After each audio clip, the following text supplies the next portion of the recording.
Joshua was going to connect with a bomb. Yeah. And breaks his jaw in 2 places. Yeah.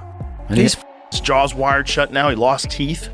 He's probably cooked. He should retire, man. That was a clear retire? Like, hell yeah. That was a clear reality check, bro. Yeah, but it's a reality check to stay in your own division or... He was literally running. Look at some of those rounds. He was running. He was going north to south, not side to side. He was running. Joe Rogan has strongly advised Jake Paul to consider stepping away from boxing following his devastating knockout loss to Anthony Joshua.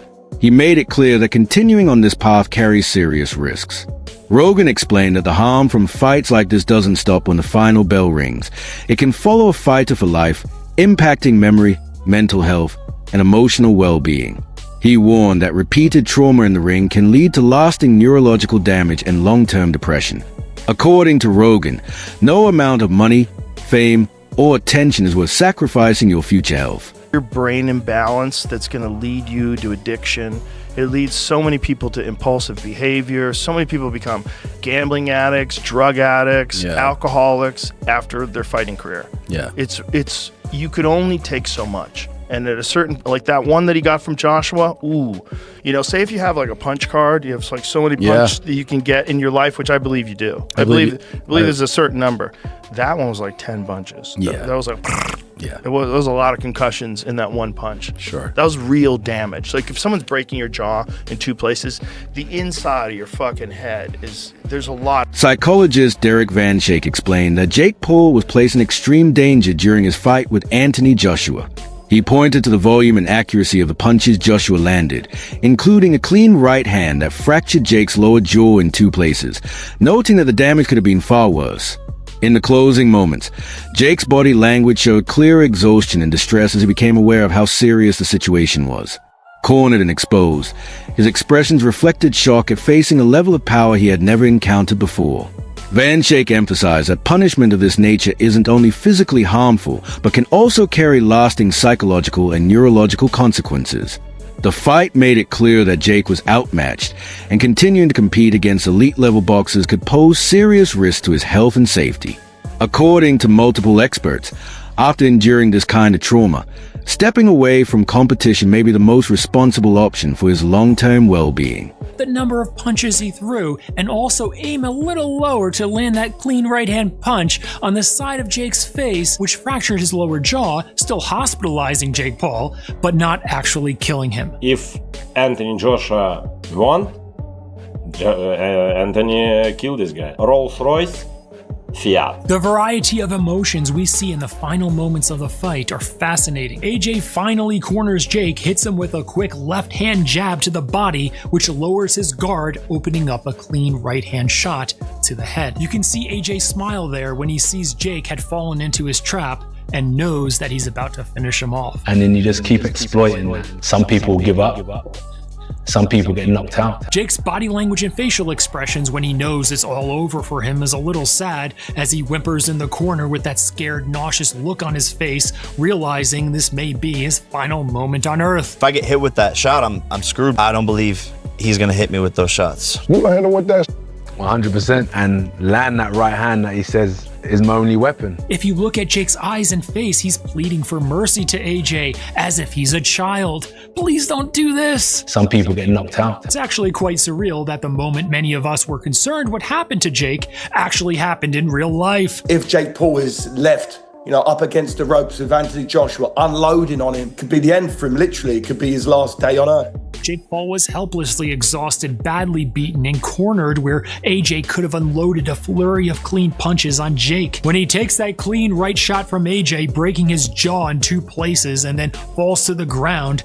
And his chin served on a platter, and look at Jake Paul's face. He knew it right away. He said, woo! Some wondered why Jake had that emotion of excitement. Do you know why? When he was cornered by AJ, Jake's amygdala. The boxing world has reacted forcefully, with many saying Jake Paul has been completely exposed and should seriously consider retiring. His bout with Anthony Joshua is being viewed as a sobering reality check, highlighting just how outmatched he is when facing elite-level competition. Fans and experts alike have pointed to the knockout and sustained punishment he took as clear evidence of the physical and mental dangers of continuing down this path. For many, walking away now is seen as the smartest decision to safeguard his health and long-term future. Cook, he should retire, man. That was a clear Damn, reality retire? check. Like, hell yeah, that was a clear reality check, bro. Yeah, but it's a reality check to stay in your own division or, you know, don't jump in class so far up. Not retirement. He ain't get slept. Like, you don't give him no respect for that? Hell no. Gang. What? I'm saying, look at his list. It's all high-level boxer. And you seen what just happened when he stepped up to a legit boxer? He got cooked. He got to retire, man. He either got to retire or start fucking with these misfits boxer dudes. He ain't gonna make it with that kind of skill level, man. Netflix ain't gonna take a misfits type of fighter, bro. Against a much bigger and taller opponent, Jake Paul went down repeatedly, putting himself at serious risk of injury. Each time he dropped to a knee or hit the canvas, he exposed himself to potential ligament damage. Similar to the knee injuries Julio Cesar Chavez Jr. suffered against Sergio Martinez, which had lasting effects on his career. Beyond the broken jaw, the repeated knockdowns under Joshua's roughly 260-pound frame drained enormous energy, forcing Jake to struggle back to his feet time and again. Analysts noted that he touched the canvas numerous times, pointing to flawed tactics and loose technique. His pre-fight talk about knocking out Joshua only made the contrast between hype and reality more obvious. Fans and experts largely agree that, despite the heavy promotion, Jake's showing revealed a fighter who was overmatched, exhausted, and physically exposed, raising serious concerns about how reckless and dangerous it would be for him to continue competing at this level. In there with a bigger, taller person, so keep taking the knee. First of all, your knee, you can get ligament damage. Remember when Julio Cesar Chavez Jr. was losing every round to Sergio Martinez? And then Martinez fell to the ground kind of weird. He messed up his knee. He was never the same fighter. So you got a broken jaw, but you could have tore ligaments in your knee by having a 260-pound man, fall on top of you because you keep making it sloppy and falling around and spilling about. And even if you don't like rupture something or tear a ligament or whatever, it's not really much better than someone leaning on you. Do you know how much energy you exert by having to be like 220 pounds or whatever, 216, and keep picking yourself back up? Like I seen a thing, I didn't count myself, but it said there were 12 or 13, maybe 14 times that Jake Paul was on the canvas. Horrible strategy. And Netflix, I don't even see how they would like that. And for me, this generation they're chopped, bro.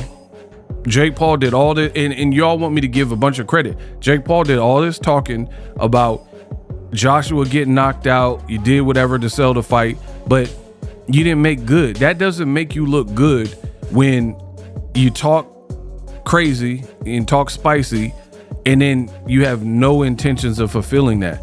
And then you got the Jake Paul fans and the Andrew Tate fans, because they lost kind of back to back, where they're trying their hardest to turn this into some inspirational story. Like, oh, as long as you try, it doesn't matter. No, Andrew Tate said, what do you call someone? Joe Rogan pointed out that Jake Paul had never been in the ring with anyone like Anthony Joshua, nor had he ever faced that level of sustained intensity and power. After fighting Joshua, Jake's body absorbed force unlike anything it had experienced before. The punch that fractured his jaw in two places likely caused deeper internal damage as well, with possible effects beyond just the bone itself.